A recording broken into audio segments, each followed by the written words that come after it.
اگر آپ ان لوگوں میں سے ہیں کہ ابھی آپ نے اللہ کو پانے کا سفر نہیں شروع کیا تو آپ کو تو ابھی پتہ ہی نہیں ہے کہ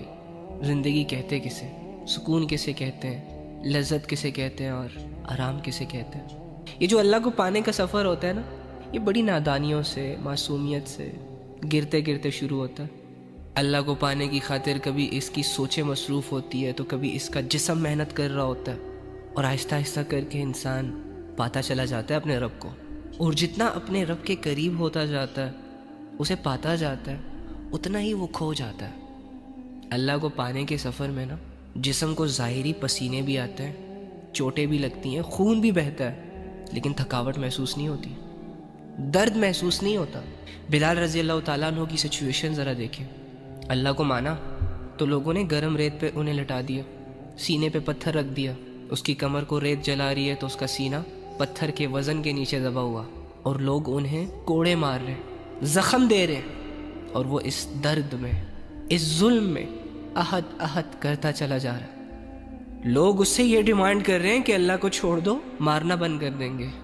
اذیت دینا بند کر دیں گے، اور وہ اللہ کی محبت میں ڈوبا شخص اللہ اللہ کرتا جا رہا ہے۔ ہم جیسوں کو کیا پتا کہ اللہ کی محبت میں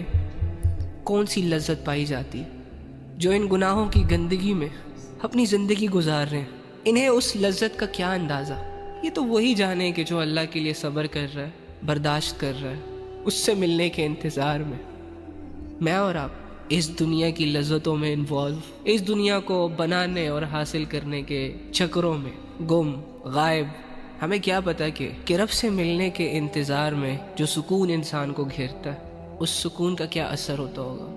اور جب ان کا انتظار ختم ہوتا ہے، جب اللہ کی طرف ان کو لے جایا جاتا ہے، تو ان کی خوشی کا کیا عالم ہوگا، ان کے آرام کا کیا عالم ہوگا، جو یہ کہتے ہوئے چلے جاتے ہیں اس دنیا سے کہ فائنلی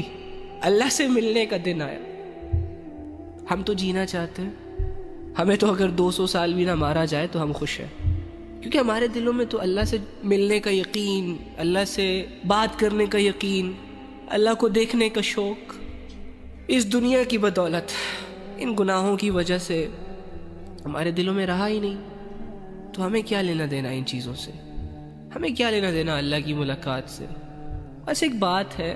سنتے رہتے ہیں، سن کے اچھی لگتی ہے، امیجن کرنے کے لیے، یقین کرنے کے لیے دنیا میں اور بھی بہت کچھ ہے۔ تو وہ لوگ یہ کہتے ہوئے جاتے ہیں کہ فائنلی اب اللہ تعالیٰ ہمیں ہمارے صبر کا بدلہ دے گا، ہمارے جسم اور ہماری روحیں جو برداشت کر کر کے، ظلم سہ کے تھک چکی تھیں، اب اللہ تعالیٰ ان ساری تھکاوٹوں کو